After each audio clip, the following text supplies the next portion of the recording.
Namaskar and welcome to another lecture in our course on infrastructure asset management, which is being offered under the MOOC scheme of the Government of India. So today we close the 7th module. The module was titled Maintenance of Concrete Structures. In introduction, we tried to present different facets of how to handle concrete structures in the framework that we have talked about in this course. And today our discussion will largely be about specifications, which we talked about last time also, and a little bit about the limitations. Moving forward, this is the normal warning which I give all the time, that the material used here or being given to you here is strictly for academic and instructional purpose and should not be used for any other purpose. What you see on the screen is like the blackboard, and please make it a habit to make notes as usual using what is presented, whether it is oral or visual. As far as the course so far is concerned, we have talked about the conduct and the general definitions and so on of infrastructure asset management. We have talked about schematic representations of deterioration and performance over time and the examination of the concept of service life in that context and that of maintenance action in that context. We have talked about case studies highlighting the role of different stakeholders in different phases of the project and the importance of a comprehensive strategy towards asset management. We have talked about a decision framework including performance modeling considerations in budget allocation. As far as this module is concerned, an approach to chloride and carbonation induced reinforcement corrosion and an understanding of quality control and specifications has been presented or discussed in the framework of progressive deterioration and service life quantification.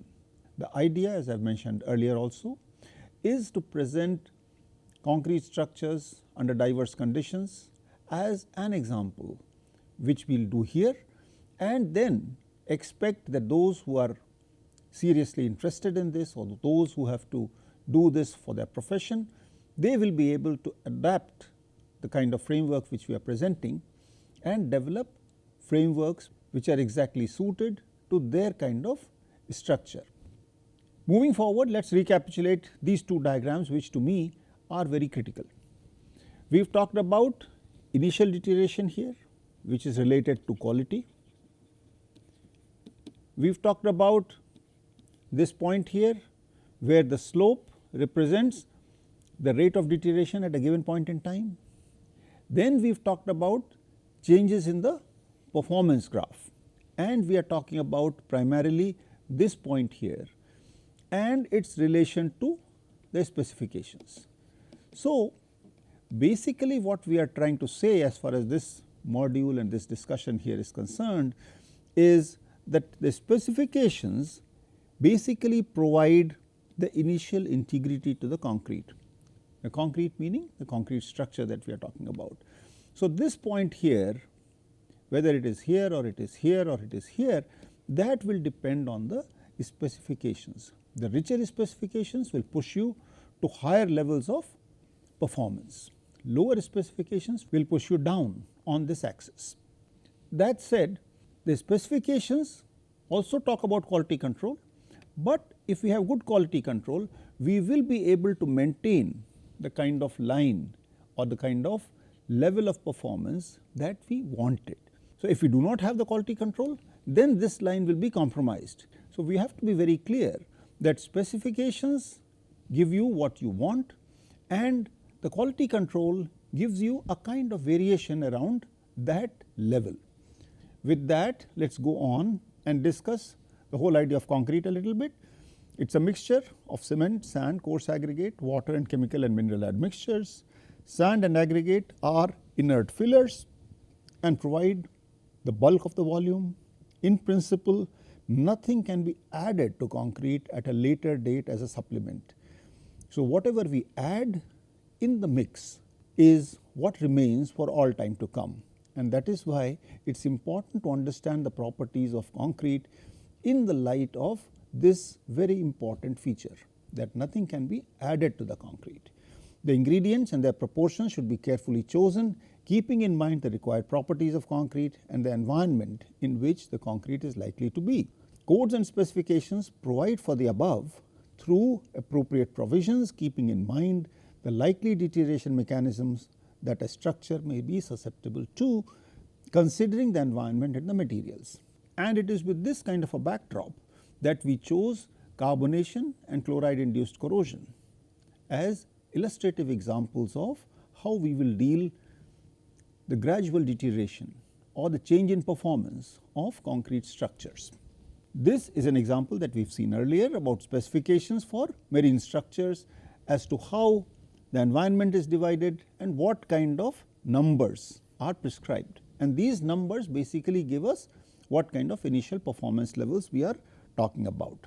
We will continue our discussion about concrete structures and their integrity in the framework of infrastructure asset management outlined in this course and close that discussion. Effort will be directed to look at a few more examples illustrating the importance of the right specifications, considering specific projects and specific methods of construction and so on, and taking a look at the limitations of some of the ideas that we have painstakingly discussed in this module and in fact as far as this course is concerned overall. Now coming to specification writing for special conditions, continuing from our discussion of last time, let us take a specific example of concrete being placed under water. So here is a picture of that process where concrete is being placed under water, and in this case a specification should necessarily provide for carrying out initial tests in a water tank and not in air. We have to remember one thing, that when it comes to concrete construction, there is an initial part where certain laboratory trials have to be carried out to decide what kind of mix will be used, what kind of admixtures will be used, what will be their quantities and so on and so forth. Then there is the field where the actual construction is taking place, and at that time we have to decide, we have to lay down what kind of test methods will be used, what will be the kind of methods used for sampling. So these are the kind of things which are important when it comes to field testing, but initial lab trials to decide the kind of concrete to be used are equally important, and both these have to be addressed when we write the specifications. For example, in this case, if we are carrying out the mix design, and this is something which is to be done before we go to the construction site, that mix design itself should be carried out in a water tank. The concrete should be studied by placing it at least in a water tank. Only then we will know the right kind of proportion, the right kind of dosage of admixtures and so on that needs to be used in that concrete. And similarly, also during construction, the kind of sampling that we do, for example, we want to take concrete cubes, those cubes should also be collected underwater. These are the kind of things that have to be defined and laid out in the specifications. Why? Because only then the contractors who are actually going to carry out the project are better prepared to carry out the project. We cannot come up at the time of construction and impose or demand or ask for tests to be carried out in a certain specific manner. It is better to provide for that in the specifications itself. So that is the kind of thought process that we are talking about today, and here was an example of underwater concrete.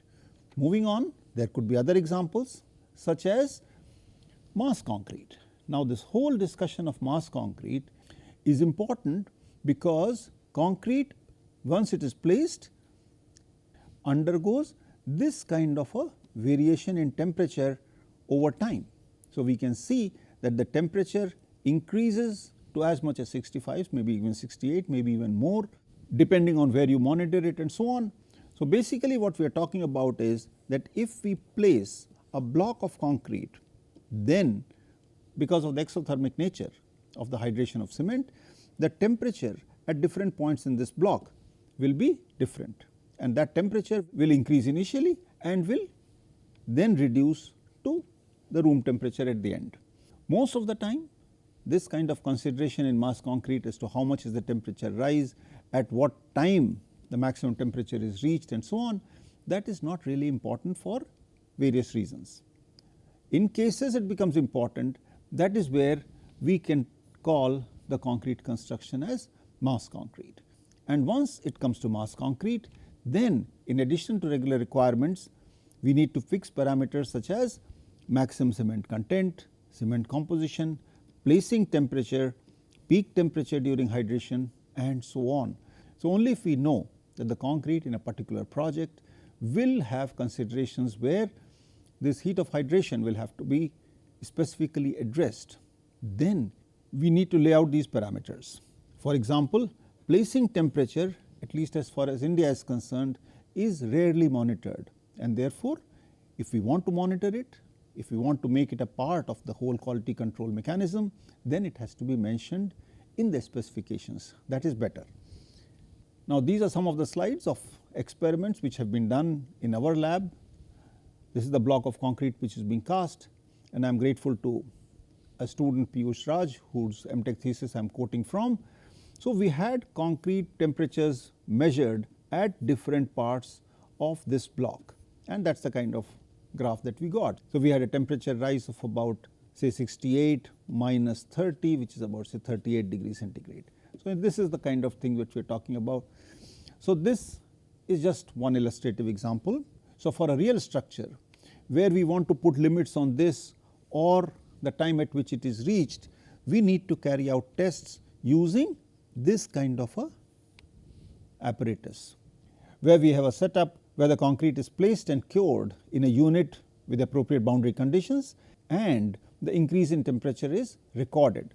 So, this was recorded using this kind of a block, but here we have a system where the concrete is placed inside this unit and the recording is carried out using thermocouples at different places, and it is available here for analysis. Now, given the fact that a lot of people who are working in concrete do not understand or kind of are not aware of the importance of some of these things, I thought I will discuss this a little bit more. I would like to reiterate that the initial temperature of placement is an important factor that determines the maximum temperature reached during hydration. At times, steps such as pre-cooling are resorted to cool down the temperature, cool the constituent materials, so that the initial temperature of concrete is brought down. A simple thermometer can be used to determine the temperature of fresh concrete, which could be an important quality control parameter. What is being stated here is simply the fact that in the previous diagram, we saw that the concrete temperature starts from here, that is the initial placing temperature, goes up a little bit and comes down to the normal temperature wherever it has to go. Now, if we are able to reduce this temperature, which is the placing temperature, by cooling the materials and so on, then we will be able to control the peak temperature as well. So, if this number was constant, bringing it down by a certain number would also reduce the peak temperature reached. That is a very, very simple or simplistic almost way of understanding the importance of pre-cooling and the importance of recording the initial temperature of concrete. So, moving on, let us take another example where concrete is being placed using shotcrete. In shotcreting, we have concrete being placed on this surface here using a nozzle by a trained nozzle man, and that concrete is being deposited. So, if this was the construction method, then the specification should provide for carrying out appropriate initial tests, including mix design. It should provide for qualified workforce, because it is very important that the person who is carrying out this work is trained and is able to handle the shotcrete. The specification should also provide for relevant methods for sampling, for taking specimens for determination of compressive strength and so on. So, the usual method of making cubes may or may not work.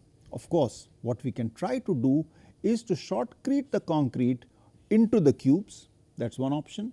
The other option would be to shotcrete and deposit the concrete that we are using on a panel, and then take cores from this panel and test the cores for strength.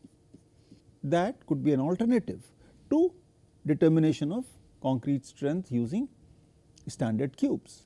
This method perhaps represents the conditions of the actual construction better than using cubes. So, what we have to understand, on what we have to decide as clients or as users, that what is the kind of method that we will use for collecting samples, because that is what is going to determine the way we understand the concrete compressive strength as it appears or as it exists in this actual structure. If we are happy with the cubes, of course, we can go ahead and do that, but if we want something better, possibly we will have to require a system something like this. I am leaving it to you to find out from the literature as to what different standards demand. It is not only Indian standards, it could be other standards, what they demand as the requirements for carrying out the sampling or the method of taking out samples and carrying out the strength tests. Moving on, here is an example of roller compacted concrete, where the concrete is dumped in a large area the way it is shown here, and then compacted using vibratory rollers. So, in this case also the same discussion as we had for concreting underwater or shotcreting applies.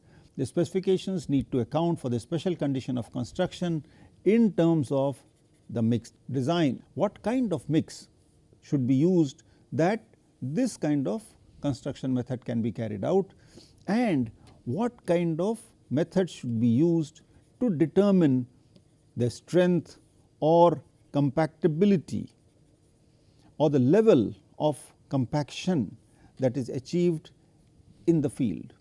In this case, obviously we are talking about roller compaction, and what we have to ensure is that this concrete is properly compacted. Now, in the normal case, this compaction is ensured by an expert operator of the vibrators, the whatever we are using. So, here we need to have a slightly different mechanism perhaps, and again it is an assignment to find out what are the different methods that are available to determine the density of roller compacted concrete, whether that method is an accepted method as far as quality control is concerned, and how many specifications require that kind of a test method. So, moving on, before we close our discussion on specification writing for special conditions, I thought I will just mention that much in the same vein as special construction methods, we talked about shotcreting, we talked about roller compaction or special environments. So, there are construction methods which are special, which could be shotcreting or roller compaction. There can be a special environment where we are talking about underwater construction. Specifications for a project should take care of special materials. For example, we are using fiber reinforcement or special properties of concrete, whether it is self-compacting, whether it is high strength, and so on and so forth. So, if anything is special, that is, it is other than normal. Now, it depends on you what this normal is, but that is something which experience will teach you. If there is anything special other than normal, then that aspect must be addressed in the specifications, and that is something which we will possibly re-emphasize before we close our discussion here. So, summarizing our specification writing for special conditions, we should keep in mind that specifications define the quality of the anticipated or planned product, which in our case is going to be built using concrete. Specifications cannot be simply general purpose specifications, but drawn up keeping in mind the functional requirements of the product, including its expected life, the environment, and so on. Documents such as IS 456 in India should be looked upon as defining only the basic norm, and clients, consultants, designers are free, and they should use that freedom to prescribe conditions over and above those requirements depending on the specific needs of the project. Now, these specific needs of the project could be arising from the use of special materials, construction in special conditions, construction using concrete having special properties, and so on. It is important to ensure that provisions of quality control, in particular test methods, are given in a manner that they are representative of the reality. So, we understand that the kind of tests that we do in the lab are only the best that we can do to represent the reality. When it comes to construction, we must try to replicate the conditions of the field as much as possible. Having said that, we know, for example, that the 28-day strength of concrete cured underwater is not necessarily the kind of strength which will be achieved in the actual structure, because that actual structure is hardly water cured the way concrete cubes are water cured, but that is known. Apart from these kind of basic considerations, we must try to get our test methods to represent the reality as much as we can. And finally, specifications could make a judicious use of special tests such as those for concrete flow, setting time and bleeding to improve the quality of concrete being used in the construction. So, with this we close our discussion for the first part of today, that was dealing with the specifications. So, in the next part we will deal with modeling concrete performance, which is a difficult part, but then at the same time it is a challenging part. So, now what we will talk about very briefly is just the reasons as to what makes the whole task of modeling concrete performance a very difficult one, and at the same time obviously then a very challenging one. We have assumed that concrete is a homogeneous material. It has properties which are the same in the three directions, and the properties are the same everywhere. That was the basis of our discussion under carbonation, that was the basis of our discussion with chloride induced corrosion, that this concrete and this concrete is the same and the properties are homogeneous. Now, the question is, how real is that assumption, and what are the kind of reasons why concrete is not really in that sense a homogeneous material. So, now here is the picture of a concrete having cracks. Now, these cracks will have different shapes, different sizes, but we can almost assume that cracks will almost be invariably present in concrete structures. In fact, reinforced concrete beams are designed with the provision of a maximum permissible width of flexural cracks. Now, this is something which I leave out from here. This is something which I do not want everyone to bother about, except that they should know that there is something like flexural cracks and that there are provisions that width only up to a certain level is allowed. For example, the specifications will say that the width of the flexural crack shall not exceed maybe 0.15 mm, maybe 0.3 mm, depending on the kind of exposure conditions and so on. So, that will be something which is mentioned in the specifications. This cracked concrete is something which we have not talked about.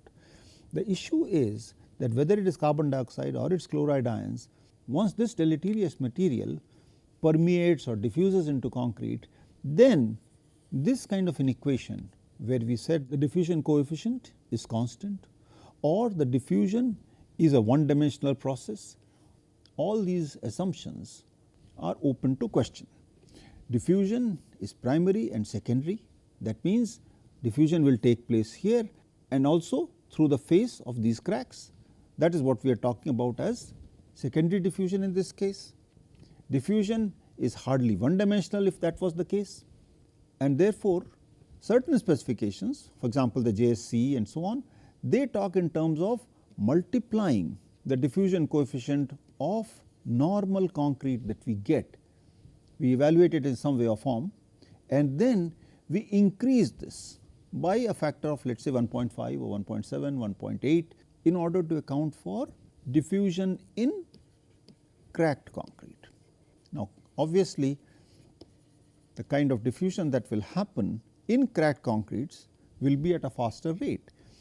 Since it is not possible to evaluate the diffusion coefficient in cracked concrete, we determine the diffusion coefficient in normal concrete, uncracked concrete, and then have a factor by which we multiply it to say that, okay, if this was the diffusion in uncracked concrete, we can take 1.5 times that or twice that as the diffusion coefficient or an equivalent diffusion coefficient for cracked concretes, but that is so long as the cracks are fine. So, now these are the kind of additional assumptions which we are dealing with or which we have to deal with when we talk of these kind of models. We did not want to go into the details such as this, because this is not a course in durability of concrete, but even as asset managers, managers of assets made with concrete, these are some of the things that we need to be at least aware of, and that is precisely the thrust as far as this course is concerned. Before we close the discussion today, I would like to introduce another element of challenge in the data collection from existing structures, and that is about diffusivity or permeability estimations. In this module or in this course, we have tried to say that as far as chloride concentrations or chloride diffusion is concerned, we can understand the chloride concentration at a location x within the concrete at time t to be represented using this equation, where C0 is the surface concentration and d is the coefficient of diffusion of concrete, and we just discussed what are some of the issues relating to this as far as cracked concrete is concerned and so on. Now, as far as new structures are concerned, models and suggestions are available to estimate the diffusion coefficient, but this estimate, which is anyway difficult to obtain for existing structures, needs to be validated. So, for an existing structure, how do we try to get the diffusion coefficient, and how do we try to evaluate the remaining service life? But this estimate, which is anyway difficult to obtain for existing structures, needs to be validated. What we have tried to do in our discussion so far as this course is concerned is that we say that okay, this is the predicted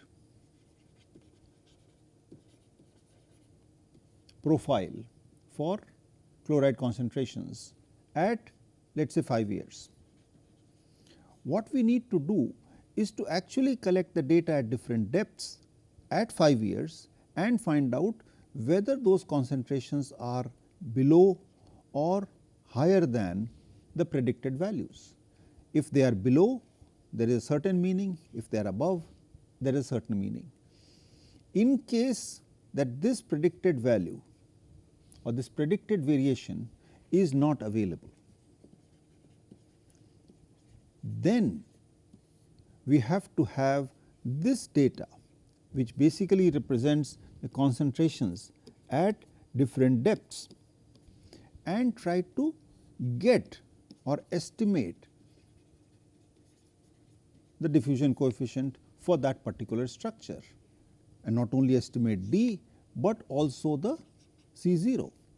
In fact, even for new structures, whatever C0 we have used to arrive at this estimate, that also needs to be validated by collecting samples here. Once we have evaluated and figured out that this is what we got as C0 and d, let us say for 5 years.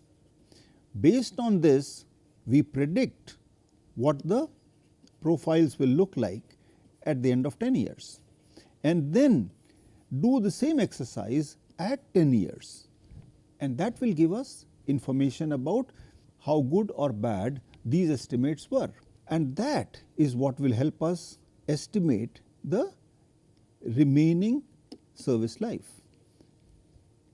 How does that happen? Because at the end of it, what we are trying to do is to say that my reinforcing bar is here, that is at this location, which is L, or the cover thickness away from the surface, and how much time is it going to take for the concentration of chlorides to reach the threshold chloride concentration. That is what we need to estimate. So, once we estimate something at 5 years, we can find out the remaining service life. We check again at the end of 10 years and find out what is the remaining service life. By and large, the results should be the same, but they will not necessarily be identical, and that is something which we need to keep in mind. So, these are some of the challenges in the whole process of interpreting the information that we get. So, with these comments, we close our discussion today in terms of challenges in validation of models and so on by the following comments.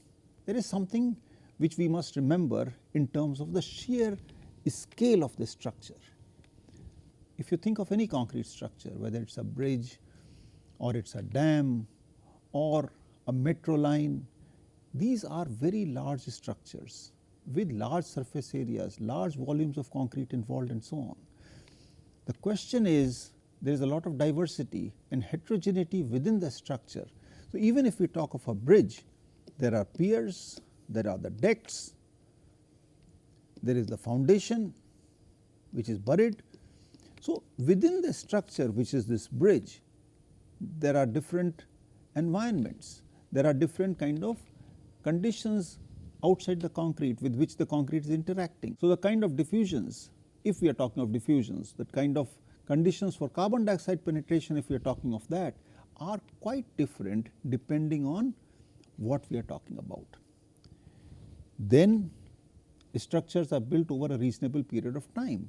So, a metro line is not built in a day, it could take several months, maybe a couple of years, and materials and conditions, all of them change over a period of time.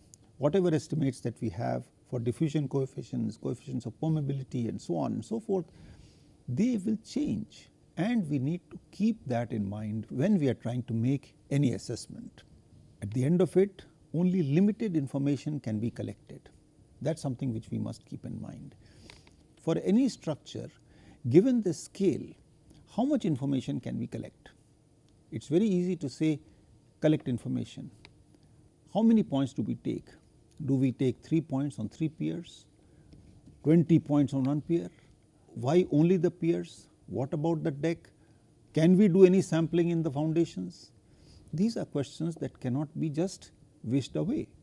As managers of assets, we must answer these questions. We should have it as part of an SOP for our management of that structure. Moving on, there will be variation in the information collected. There is no guarantee that the kind of information we get here in terms of, let us say, core, in terms of the compressive strength or in terms of the chloride concentration profiles and so on, will be the same as what we will get here. Now, how do we handle these variations? There is no magic solution, and it is up to us as clients to understand that variation and lay down methods by which we will handle this variation. And we must remember at the end of it that collecting information is an expensive proposition. So, when it comes to collecting data from existing structures, that is not so easy. Even visual inspection will involve consumption of resources, will involve allocation of resources. If we want to collect information relating to strength, relating to cracks, relating to chloride profiles, again there is a lot of resources which is required. There is a lot of planning that needs to be done. So, these are the kind of things which we will take up in our discussion in the next module when we talk about inspection, evaluation and action. So, with this we come to an end of our discussion on concrete structures and their management as an example of how any other assets can also be managed. So, with this, there is a list of references which might help you in understanding what we discussed today and what we have been talking about as far as this module is concerned. And before I close, I would again like to express my acknowledgement and thanks to all my teachers, colleagues and friends who have helped me understand concrete and concrete structures and the infrastructure better. Thank you so much.